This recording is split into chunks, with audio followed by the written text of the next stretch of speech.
할렐루야. 사단이 성도들을, 하나님의 자녀들을, 하나님의 택하신 백성들을 이제 공격하고 무너뜨리는 술수 가운데, 괴계 가운데 많은 것들이 있겠지만은요, 크게 두 가지를 먼저 생각해 본다면은, 첫 번째는 어떤 술수와 괴계로 성도를 공격하며 무너뜨리냐면은 죄에 대해서 경히 여기는 마음을 갖게 만드는 것입니다. 우리가 예수님을 믿으면은 다 구원받는데, 믿음으로 구원받는다고 하지 않았습니까? 맞지요. 이신칭의의 구원을 받습니다. 믿음으로 구원을 받지만은, 믿음으로 하나님 앞에 의롭다 인정함을 받지만은, 그러나 나는 예수님 믿기 때문에 내 생활이 좀 죄악 가운데 나를 방탕해 한 삶의 일들을 내가 행하는 삶을 살아도 이미 주님이 다 죄를 용서하셨으니까 다 용서하신다. 그런 게 있기 때문에 죄를 지어도 그렇게 마음에 큰 찔림이 없고, 죄에 대한 통회함이 없고 애통함이 없게 만드는 그러한 이 죄에 대한 감각을 무디게 만드는 일로 공격을 해옵니다. 실제로도 지금 보면 우리 주변에 많은 이들 가운데에 잘못된 약간 좀 이단적인 신앙에 빠져 있는 분들의 얘기를 들어보면은 그래요. 특히 구원파 같은 경우에 주장이 그렇지 않습니까? 예수님 믿었는데 무슨 죄가 있냐 이거예요. 우리 영혼의 구원에 위한 중생을 위한, 거듭남을 위한 회개는 단회적이지만은, 그러나 거듭난 이후에 우리의 삶의 성화는 매일매일 더러워지는 발은 닦아야 된다는 사실을 기억하는 저 여러분들에게를 주님으로 축원을 드립니다. 구원파 주장하는 게 뭐예요? 죄가 있다고 하면은 당신 구원받지 못했다는 거예요. 구원받지 못했기 때문에 죄가 있다고 하는 거예요. 근데 그런 어떤 미혹의 일로 몰아간다면은 복음을 매우 흐리게 만드는, 왜곡되이 복음을 이제 전하는 것이다라고 말할 수 있습니다. 왜냐하면 우리를 향하신 하나님의 뜻은 거룩함이기 때문에 그렇습니다. 아멘. 늘 여러분들이 말씀드리지만 우리를 믿음으로 구원받게 하시는 하나님의 구원의 큰 계획 가운데 포함되어 있는 하나님의 구원의 놀라운 일들 중에 하나가 무엇이냐면, 우리 영혼을 거듭나게 하실 뿐만 아니라 거듭난 우리의 영혼이 성화를 이뤄나가는, 주님 앞에 서는 그날까지 옛사람의 모습을 벗어버리고 날마다 성화를 이뤄나가는 거룩함을 이루고, 이 땅의 삶을 마치게 될 때에 주님 앞에 서는 날 영광의 단계에 들어가는 것이 하나님이 계획하고 계시는 구원의 크신 뜻이라는 사실을 기억하는 저와 여러분들이 되기를 주님으로 축원을 드립니다. 그렇기 때문에 죄에 대해서 소홀히 여기면 안 되죠. 맞습니다. 물론 믿음으로 구원받는 건 맞아요. 오직 하나님의 은혜로 믿음을 갖게 됐고, 그 믿음으로 하나님께 의롭다함을 받는 것은 맞습니다.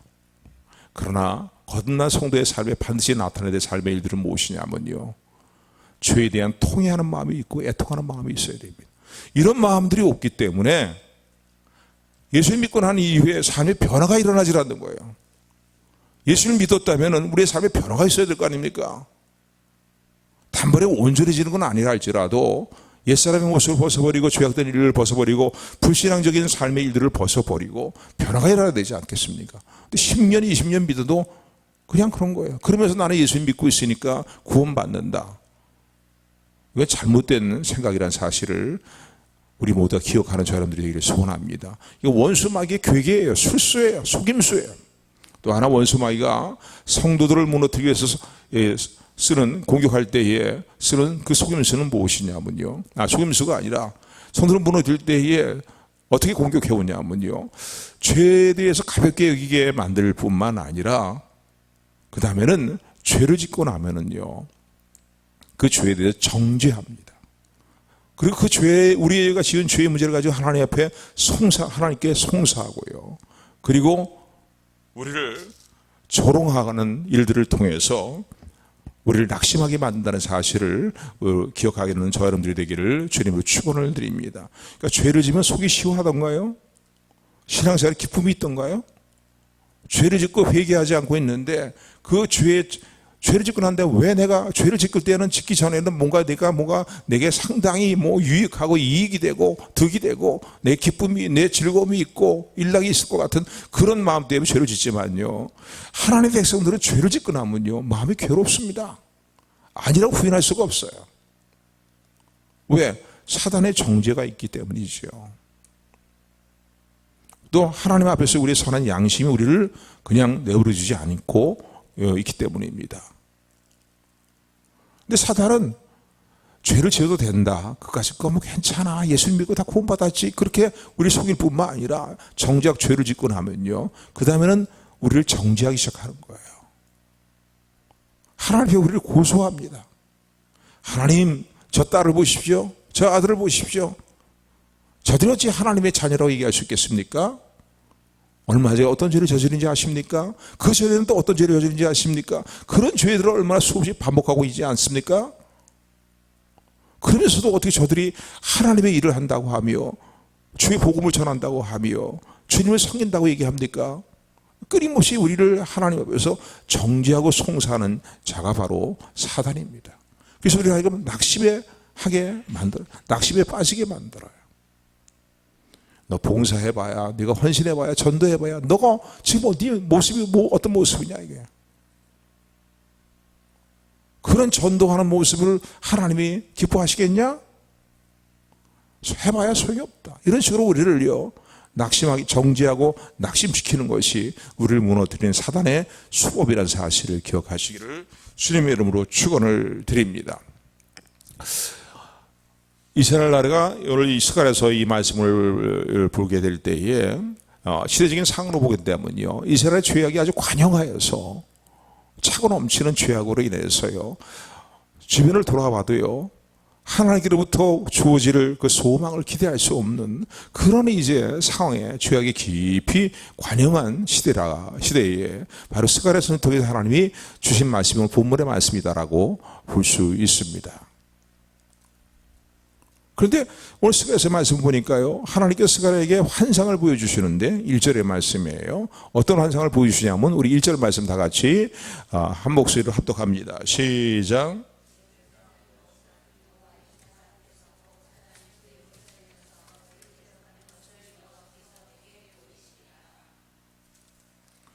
어떤 환상을 스가랴 선지자에게 보여주시냐면요, 대제사장 여호수아가 여호와의 사자 앞에 서 있고, 이 개정 개혁을 보니까 천사들이라고 표현하기도 해요. 그런데 또 구약에 나타나는 여호와의 사자는 예수님이 성육신하여 이 땅에 오시기 전에 구약 시대에 이제 종종 나타내 보이셨던 예수님의 표현할 때 여호와의 사자라고도 표현하기도 합니다. 그런데 그래서 번역 성경을 다 보니까 다 천사들로 번역을 해놨더라고요. 그런데 여호와의 사자라는 번역도 매우 바람직한 번역이다라고 볼 수 있겠는데, 원문은 정확히 제가 보지 못했지만은 원문의 근거에서 번역한 대부분 보니까 개정개혁이라든가 쇠번역이라든가 또 이런 번역의 내용들을 보니까 킹제임스 버전이라든가 보니까 천사, 엔젤로서 다 표현하고 있더라고요.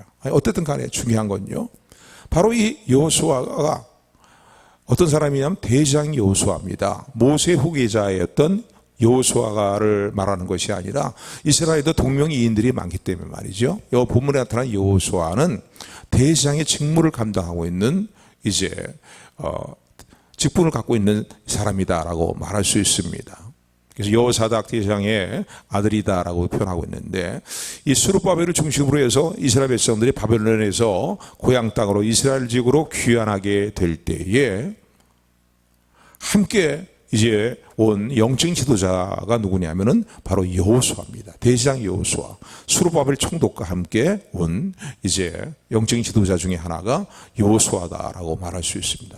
그런데 이 대제사장 직무를 감당하고 있는 사람이 지금 사단에게 고소를 당하고 사전에 대적을 받고 있는 모습을 하나님께서 보여주고 계십니다. 여러분, 그냥 제사장도 아니고 대제사장이면요, 그 시대에 양심이다라고, 선한 양심이다 라고 말할 수 있어요. 근데 그 시대를 대표하는 최후의 어떤 양심이라고 표현할 수 있는 그 직분을 갖고 있는 존재가 여호수아인데, 여호수아도 사단에게 정죄를 당하면서 고소를 당하면서 조롱을 당하면서 대적함을 받으면서 지금 여호와의 사자 앞에, 그리고 그 앞에는 또 하나님께서 계시겠지요. 하나님 앞에 서서 정죄받는, 대적을 받는 환상을 하나님께서 보여주십니다.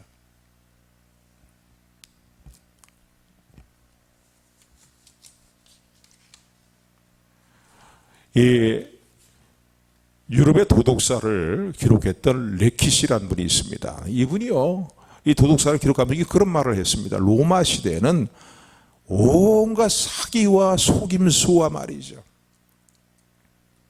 음란과 호색함과 말이에요, 온갖 죄악의 일들이 관영해 갖고서는 도덕적으로 발광하는 시대가 바로 로마 시대였다라고 표현을 합니다.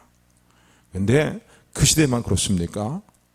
오늘 우리가 살고 있는 이 시대의 모습을 다시 한번 각성된 마음을 가지고 내 자신을 살피면서 주변을 살피는 그러한 지혜가 있기를 주님으로 축원을 드립니다. 각성됨이 있어야 돼요. 뭐 세상이 다 그렇게 사니까. 여러분, 성도의 삶의 기준이 어디 있습니까? 성도의 삶의 기준은 하나님의 말씀에 있습니다. 아멘. 세상의 가치관이 그릇된 가치관이 우리 삶의 기준이 아니라고요. 세상에 그릇된 가르침 교훈들이요, 가르침이요, 우리의 삶의 교훈이 아닌 거예요. 우리 삶의 교훈은 세상이 다 아니라고 그렇게 말한다 할지라도 하나님의 말씀에 그렇다고 얘기하면 그것이 우리의 삶의 교훈입니다.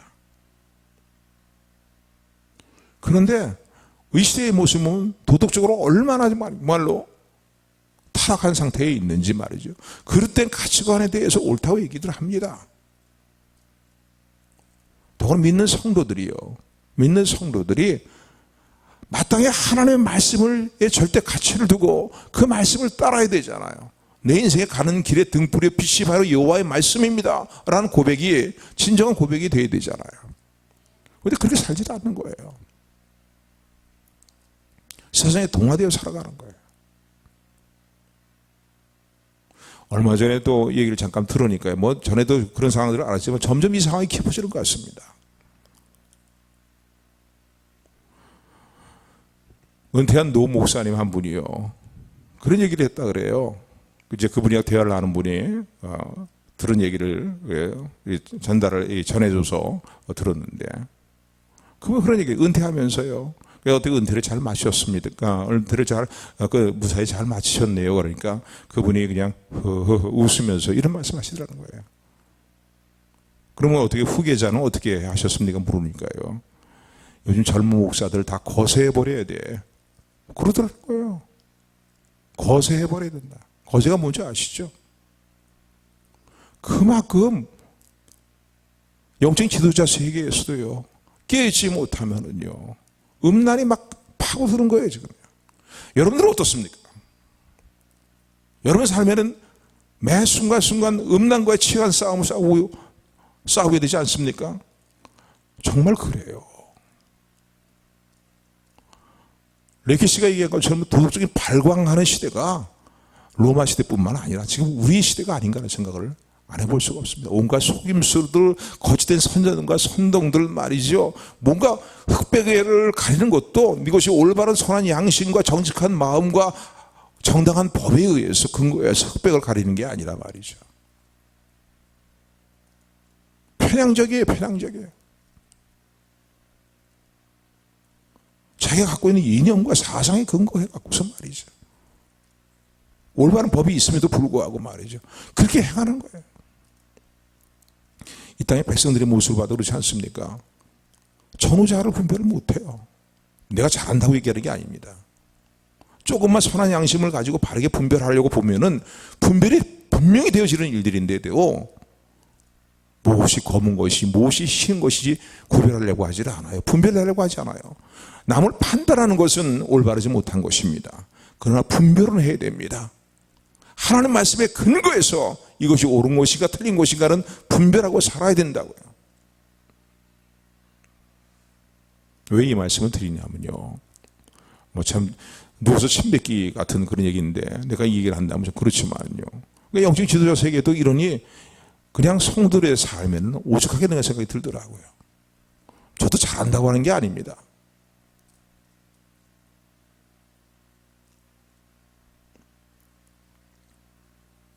그 시대의 최후의 양심이라고 얘기할 수 있는, 세상 교육이 잘못됐어도요, 우리 기독교 신앙이 바르게 서면은 그 시대를 변화시킵니다. 아멘. 거기에 하나님이 함께 하시는 역사와 능력이 있기 때문이에요. 너희 세상 빛이라 그랬잖아요. 소금이라 그랬잖아요. 그런데 세상 교육이 잘못된 것도 문제지요. 도덕적 윤리로 타락한 것도 그것도 문제입니다. 그것도 문제일 뿐만 아니라 기독교가 잘못된, 우리 기독교 신앙이 잘못된 것이 큰 문제입니다.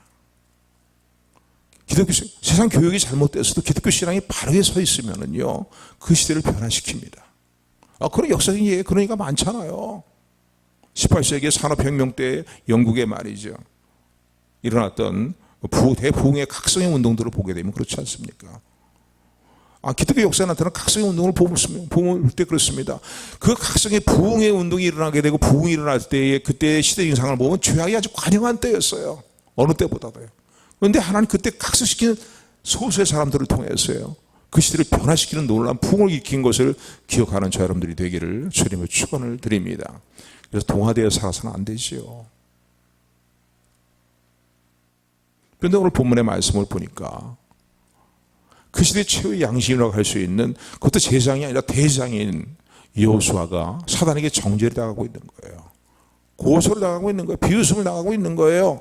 사단의 대적을 받고 있는 거예요. 하나님 그 형상을 보여주십니다. 그 환상을 바로 스가랴에게 보여주십니다. 스가랴와 여호수아는 잘 아는 사이라고 생각해 볼 수 있습니다.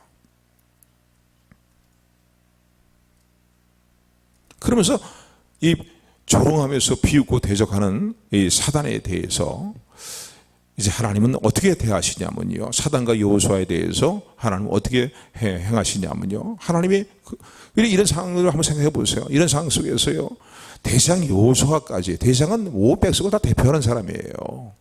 오늘 우리 정의하면서 저와 여러분들이 다 해당되는 거라고 볼 수 있겠죠. 그런 시대에 무슨 소망이 있겠어요? 죄악으로 인한 절망밖에, 또 하나님의 무서운 징벌과 심판을 기다릴 수밖에 없는 그런 상황이라고 볼 수 있습니다. 그래서 사탄은 정죄하는 거예요. 어떻게 하든지 하나님의 백성들을 버리시고 외면하시고 고개를 돌려버리시고 그들에게 저주와 심판을 행하기를 원하기 때문에 사탄은 끊임없이 우리를 고발하고 고소하고 있는 것입니다. 근데 이에 대해서 하나님이 어떻게 행하시는 모습, 어떻게 행하시는가에 대해서 또 하나님은 스가랴에게 환상 가운데 보여주시는데 2절의 말씀이에요. 2절 말씀 우리 같이 2절 3절 같이 합독합니다. 시작.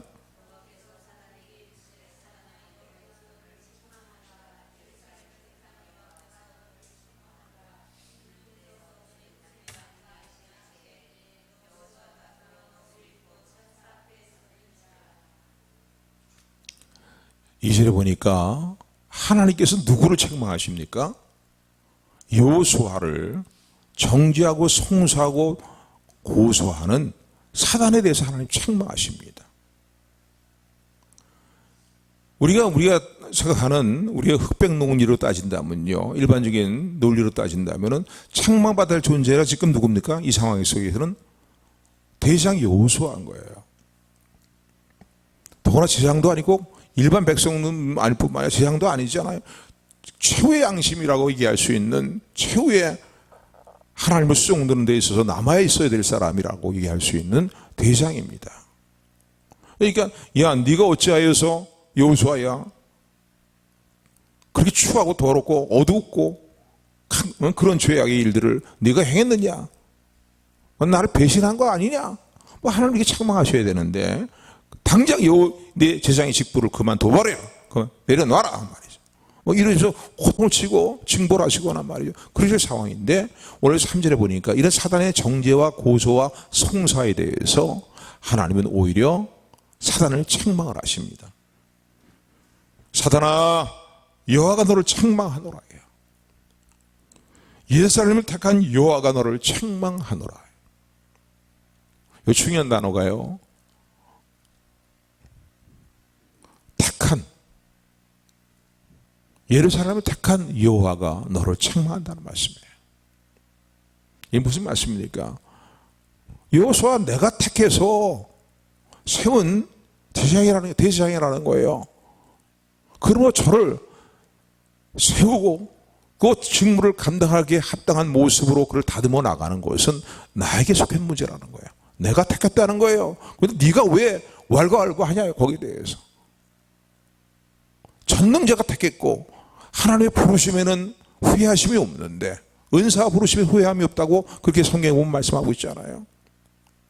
나 전능자가, 나 선한 만군의 여호와가 여호수아를 나의 종으로 택했는데 네가 어찌해서 일에 대해서 왈가왈부하면서 여호수아를 정죄하고 고소하고 비웃냐 이거예요.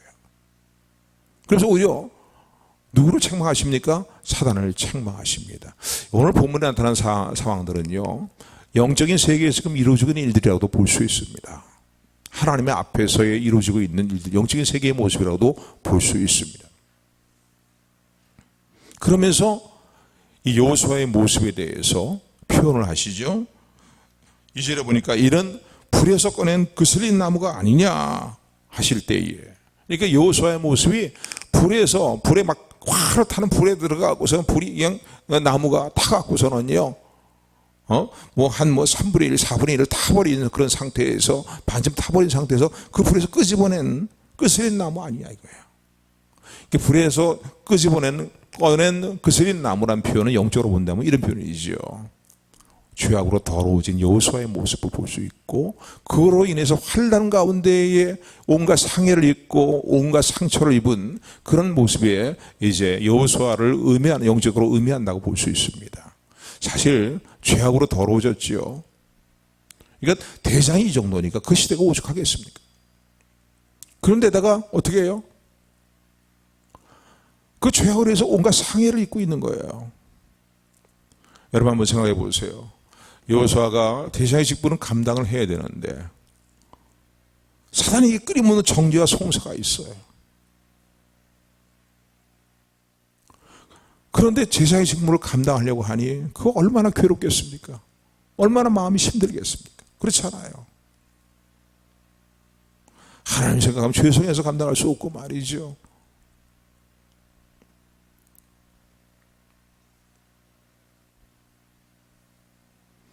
그러니까 하나님께서는 여호수아에 대해서 표현하기를 불에서 끄슬린 나무라 이거예요. 더 이상 사명을 감당할 수 없는 것이죠. 하나님이 어떻게 저런 녀석이, 저런 자가 어떻게 하나님의 일을 하고 대사의 직무를 감당할 수 있겠습니까 말이에요. 또 여호수아가 대표하는 건 온 이스라엘 백성을 대표하는 거잖아요. 이스라엘 백성이 어떻게 거룩한 하나님의 나라로서의 사역을 감당할 수 있겠습니까 말이에요. 사명을 감당할 수 있겠습니까? 조롱하고 비웃는 것이죠. 오늘 저와 여러분들의 모습은 그런 모습은 아닙니까? 뭔가 하나님 앞에 나와서 주일이 있기 때문에 나와서 예배는 드려야 될 텐데, 나와서 예배를 드린다고 앉았는데 한 주간의 생활의 일들, 또 그 이전의 삶의 일들을 보면 너무나 부끄러운 거예요. 너무나 죄송스러운 거예요. 근데 사단의 정죄가 끊임없이 있는 거거든요. 야, 이 가증스러운 것아, 네 그렇게 드린 예배를 하나님 받으실 줄 아냐 말이지.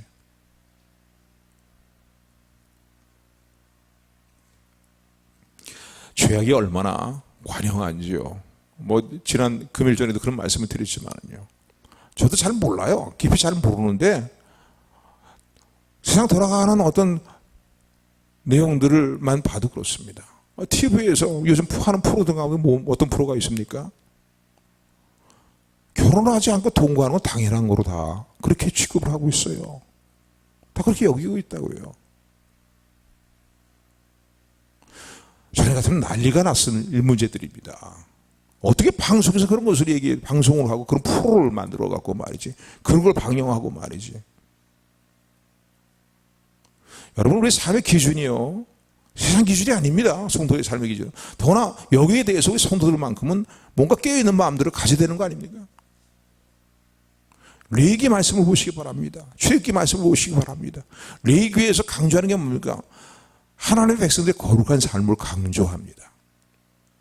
레위기 전체가 그래서 어떻게 보면 구약의 아주 핵심적인 내용이라고도 어떤 분들은 주장하기도 합니다만은, 레위기 전체를 보면요, 이 성에 대해서 잘못하게 행하는 일들에 대해서 말이죠, 얼마나 신랄하게 기록하고 있는지 몰라요.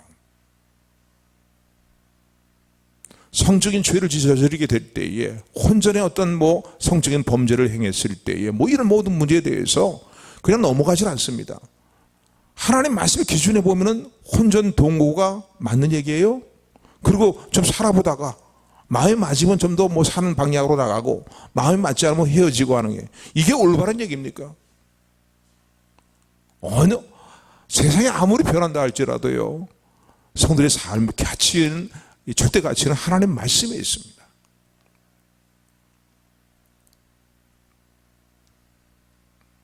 근데 참 감사한 것은요, 이렇게 더러운 옷을 입고 있고 더 이상 대장의 직무를 감당할 수 없는 상태에 이르게 된 여호수아에 대해서, 또 이스라엘에 대해서, 사명을 감당할 수 이스라엘에 대해서 하나님은 용서하시고 또 아름다운 옷을 입혀주시고, 아름다운 옷을 입혀주시는 건 뭐냐면요, 예수님이 이루신 모든 의로움을 우리에게 전가시켜 주시는 것입니다. 우리의 삶의 성화를 이루어주시는 거예요. 전가시킬 뿐만 아니라 실제로 삶의 성화를 이루어주시고, 그리고 그에게 주어진, 그가 스스로 죄악으로 인해서 다 놔버린, 실추해버린 사명을 다시 일으켜 세워주시는 좋으신 하나님인 것을 오늘 본문을 통해서 깨닫게 됩니다. 택하신 백성을 향하신 하나님의 은혜인 거예요. 누구에게나 다 이 은혜를 주시는 게 아니라 택하신 백성들이 주시는 은혜인 거예요. 곧 예수님을 믿는 성도들이죠. 주시는 은혜인 거예요. 예수님을 믿음으로 말미암아 모든 죄를 예수님이 담당하셨기 때문에 우리의 모든 죄가를 다 용서하실 뿐만 아니라, 그걸 끝나는 게 아니라고요. 우리 삶의 아름다운 성화를 이루어 주시는 거예요. 그게 뭐예요? 아름다운 옷을 입혀주시는 거예요. 아름다운 옷을 입혀주시는 거예요. 그러니까 여러분, 이 부분에서 결코 소리하면 안 돼요. 내 죄를 용서하실 뿐만 아니라 아름다운 옷을 입혀주신다고요. 하나님께서 이거에 대해서 우리가 하나님께 감사하고 이 하나님의 은혜에 부합된 삶의 이들을 매 순간순간 결단하는 게 너무너무나 중요합니다. 그리고 머리에 정한관을 씌워주셔요. 정결한 관을 씌워주신다는 건, 대장은요 머리에 정결한 관을 쓰게 돼 있어요. 구약에 기록되어 있는 그런 이제 대장의 복장의 모습을 보면은, 그런데 머리에 정결한 관을 쓰게 되는데, 그 관을 써야 모든 주변의 백성들이 그 사람이 대장인 것을 인정하는 거예요. 그 하나님께서 세우시는 정결한 관을 쓰고 하나님의 맡기신 대장의 직무를 감당할 수 있는 거예요. 그러니까 하나님께 인정받는 거예요. 그러니까 정결한 관을 씌워준다는 의미는 무엇입니까? 그가 죄악으로 인해서 실추해버린, 스스로 다 놔버린, 더 이상 감당하기 어려운 직무를 다시 감당할 수 있도록 그의 직책에 대한 회복을, 사명에 대한 회복을 다시 주셨다라는 그런 의미라고 볼 수 있습니다. 오늘 본문의 말씀을 보시기 바랍니다. 오늘 본문의 말씀이에요. 3절부터 6절까지 말씀, 3절부터 5절까지 우리 같이 합독합니다. 시작.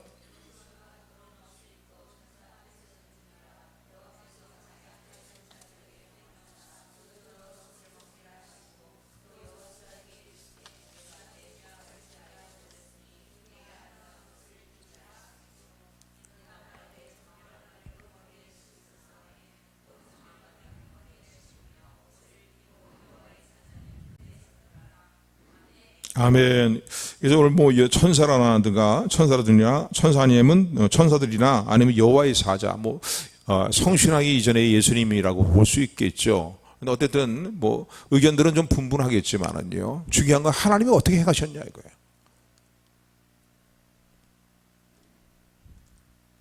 더러운 옷을 벗겨주시고, 그리고 아름다운 옷을 입혀주실 뿐만 아니라 머리에 정결한 관을 씌우셨다는 거예요. 이 말씀의 의미는 뭐예요? 모든 죄를 용서하시고 삶의 성화를 이루어나가도록 하실 뿐만 아니라 아름다운 옷을 입게 하시고, 그리고 죄악으로 인해서 실추해버린 사명을 다시 일으켜 세우셨다는 겁니다.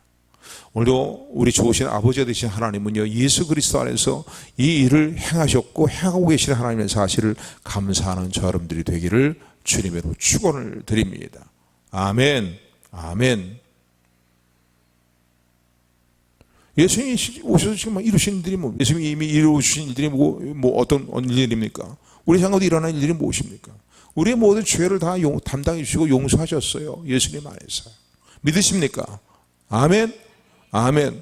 근데 그러면 끝나는 게 아니라 우리의 삶의 성화를 하나님이 이루어주신단 말이에요. 예수님이 이루신 의의 옷을 전가시킬 뿐만 아니라 실제로 우리의 삶이 예수님 모습을 닮아가도록 아름다운 옷을 입도록 오늘도 우리 가운데 역사하시는 하나님의 역사를 기억하며 또 여기에 부합된 삶의 결단을 매 순간순간 하는 저 여러분들이 되기를 소원합니다. 그 실추된 그 사명을 다시 부여해 주시는 거예요. 대장의 직무를 감당할 수 있도록 말이죠. 요한복음 21장에 보면은 주님이 이 일을 행하신 걸 우리 또 볼 수 있습니다. 신약에서 보게 되면은요. 예수님의 제자인 베드로가 그게 주어진 사명을 다 그냥 감당할 수 없는 상황이 되고 말았어요. 주변의 사람들이 아무리 괜찮다고 해도 주님을 부인하지 않겠다고 주님 죽는 자리까지 따라가기도 했던 베드로가 3번씩 주님을 부인했잖아요. 생명의 위협 때문에. 그러니까 도저히 주님의 얼굴을 뵐 수가 없는 상황이고, 그리고 사도로서의 직분을 더 이상 감당할 수 없는 상황이 돼버리고 만 거예요. 그러니까 물고기나 잡으러 가야 되겠다고서 디베랴 바닷가에 나가서 물고기를 던지는 다른 제자들과 함께 물고기를 잡으러 나간 베드로의 모습을 요한복음 21장 우리에게 알려주고 있습니다. 처음 주님을 만났을 때와 같이 밤새 그물을 던졌는데 물고기 한 마리를 못 잡는 거예요. 경력이 다 어부인 사람들이. 물고기 한 마리도 못 잡고 있는데 보니까 날이 새를 무렵쯤에 육지에서 얘들아 얼마나 물고기 좀 잡았느냐 물으십니다. 보니까 주님이신 거예요. 아니요, 밤새 잡지 못했습니다. 모든 상황들이 처음 제자들을 부르실 때와 똑같은 상황이 설정되어 있어요. 이 상황에서 주님께서요 지시하시는 대로 처음에는 배를 깊은 데 그물을 던져라, 배를 또 그물을 오른편에 던져라, 이런 표현들인데, 처음에는요 깊은 데로 가서 그물을 던져라, 처음엔 그렇게 하시니까 만선의 놀라운 이 체험을 하게 되잖아요. 그런데 이번에는 배를 오른편에 그물을 던지라는 거예요.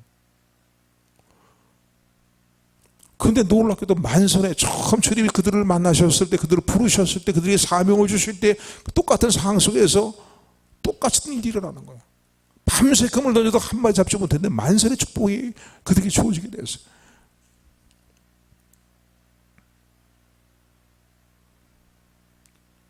그 물고기들을 끌고 나와서 주님의 지시를 따라서 먹을 만한 큰 물고기들을, 좋은 물고기들을 가지고서 주님이 이미 불을 펴놓고 있고요. 그리고 떡을 구워놓고 계셨습니다.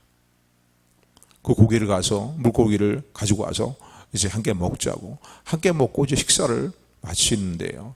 식사를 마치고 나서는요, 주님에게 질문하십니다. 베드로에게 3번씩이나 주님을 모른다고 부인함으로 말미암아서 그런 큰 죄가 어디 있습니까? 생명의 위협 때문에 할 수 없이 그랬다 할지라도 자기가 호언장담했던 사람이 그럴 수가 없는 거거든요. 근데 주님은 뭐라고 말씀하십니까? 베드로에게 물으십니다. 유독 베드로를 향해서 베드로야, 네가 나를 사랑하니? 네가 여기 있는 것들보다 이 사람들보다 나를 더 사랑하느냐? 3번씩이나 물으셔요. 3번 부인한 베드로에게요. 그러니까 베드로가 참 떳하게 대답을 못하죠. 그런데 내가 주님을 사랑하는 줄을 주께서 아시나이다. 이게 주님이 하신 말씀은 뭐냐? 내 어린 양을 먹이라. 내 양을 치라. 내 양을 먹이라. 그러면서 어떻게 합니까? 그게 사도로서의 그의 죄악으로 인해서 실추한 직분을 다시 회복시켜 주시고 부여하시는 내용을 우리 요한복음 21장에서 볼 수가 있습니다. 여호수아에게도 마찬가지죠. 오늘 본문에 나타난 여호수아에게도.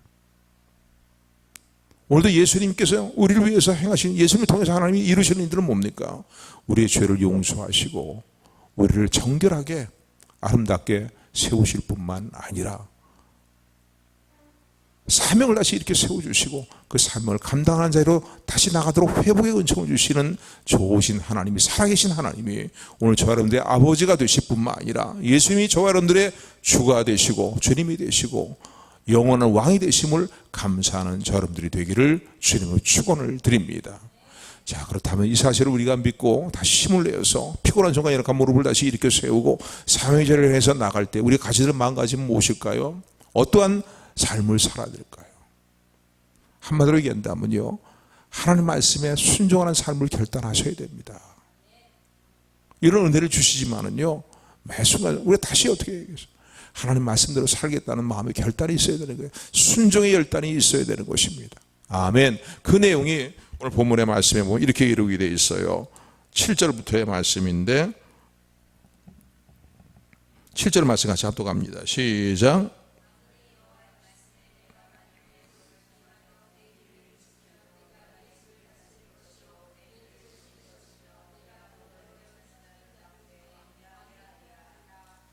아멘. 이 8절부터 10절까지의 말씀 보면은 예수님을 이렇게 표현합니다. 오실 예수님에 대해서 예수님을 통해서 이루실 일들을 예수님에 대해 표현하기를 내 종 순 새싹이라는 표현이지요. 순 새싹. 그러니까 시편이나 이 내용을 보면 예수님의 오실 예수님에 대해서 다윗의 줄기에서 나올 순 새싹으로 표현하기도 합니다. 또 그러면 7눈을 가지고 있는 돌이라. 일곱 눈은 감찰하는 거였고요. 그리고 신령한 의미를 가지고 있는데 바로 예수님을 의미한다고 모든 주석학자들이 그렇게 표현을 합니다. 그러니까 돌 그리고 순, 새싹 이렇게 표현하죠. 두 가지 표현입니다. 그러니까 내 종 순이 나게 하리라는 말씀은 뭡니까? 예수님 땅에 오셔서 이루실 일들이에요. 그래서 단번에 하루 만에 단번에 온 생의 죄악을 제거할 것이라는 거예요. 그리고 평안함이 주어지게 될 것이라는 거예요. 서로의 싸움과 다툼과 이것이 없는 게 그런 것이 다 사라져버리고 진정한 평화가 임하게 될 것이라는 거예요. 그걸 이루시는 분들이 뭡니까? 이분이 누구십니까? 바로 예수님이거든요. 예수님을 통해서 우리의 죄악에 단번에 영원한 속죄가 이루어졌음을 믿으시기를 주님을 축원을 드립니다. 그리고 평화를 주시는 거예요. 사명을 회복시켜 주시는 거예요. 이제 어떻게 살아야 될까요? 오늘 7절의 말씀을 따라서요. 만일 나의 도를 준행하고 하나님께서 직접 하시는 말씀이죠. 전달하는 건데 이제 여호와의 사자가 전달하는데 여호와의 말씀이 이렇다는 거예요. 만군의 여호와의 말씀에 네가 만일 나의 도를 준행하며 내 율례를 지키면 오늘 우리에게 정해 본다면요. 예수님을 나의 구주로 믿는 십자가의 도를 우리가 끝까지 붙들고 준행하면서 그 믿음 안에서 하나님 주신 모든 말씀과 규례와 율례들을 지켜가기를 힘쓰고 행하면은 하나님 어떤 복을 주시겠다고요?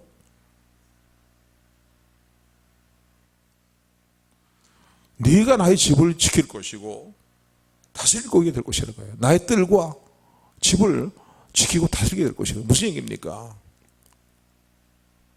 하나님 예비하신 더 너를 높이고 더 존귀한 자리에 너를 쓰겠다는 것입니다. 아멘. 그러니까 오늘 우리 결단은 어떤 결단을 해야 될까요? 하나님 말씀대로 살기를 결단하셔야 됩니다. 하나님은 이런 은혜를 복을 우리에게 주시기를 원하신다고요.